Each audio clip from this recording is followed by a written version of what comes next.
Hi guys and welcome to movie Dextro. ఈ రోజు మనం వీడియోలో జీ హాట్‌స్టార్ లో స్ట్రీమ్ అవుతున్న సర్జమీన్ మూవీ గురించి అయితే తెలుసుకోబోతున్నాం. ఇదైతే థియేటర్ రిలీజ్ ని స్కిప్ చేసుకుని డైరెక్ట్ గా ఓటీటీ లో అయితే రిలీజ్ అయిపోయింది. అయితే ఇప్పుడు ఈ మూవీ మన ఇంటర్నెట్ కి మన టైం కి వర్తా అనే విషయాన్ని తెలుసుకునే ముందు ఈ స్టోరీ వైపు కొంచెం బ్రీఫ్ గా లుక్ వేస్తే, ఇండియన్ ఆర్మీలో కర్నల్ గా ఉంటున్న పృథ్వీరాజ్ అయితే ఇద్దరు టెర్రరిస్టులు అయితే పట్టుకుంటాడు. అండ్ దాని తర్వాత తన కొడుకుని అయితే కిడ్నాప్ చేసి వాళ్ళని రిలీజ్ చేయకపోతే తన కొడుకుని చంపేస్తానంటారు.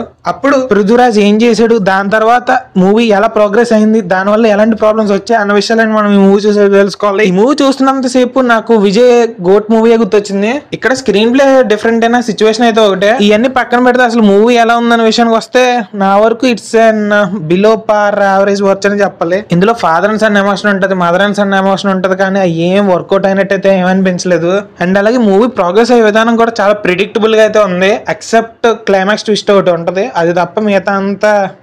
బట్ కొన్ని చోట్ల అక్కడక్కడ మైనర్ యాక్షన్ ఎపిసోడ్స్ అయితే బాగుంటాయి, మళ్ళీ అక్కడక్కడ కొంచెం టెన్షన్ బిల్డింగ్ సీన్స్ ఉంటాయి, అవి తప్ప మిగతా మూవీలో పెద్ద అంతే ఉండవు. అండ్ అలాగే సినిమాటోగ్రఫీ అండ్ ప్రొడక్షన్ క్వాలిటీ కూడా చాలా బాగుందని చెప్పాలి. సో ఫైనలీ ఎక్స్పెక్టేషన్స్ ఏం లేకుండా జస్ట్ ఒక 2 hours టైం ఉంది, జస్ట్ ఏదో టైం పాస్ కి ఒక పేట్రియాటిక్ మూవీ చూద్దాం అనుకుంటే ఈ మూవీని అయితే ట్రై చేయొచ్చు.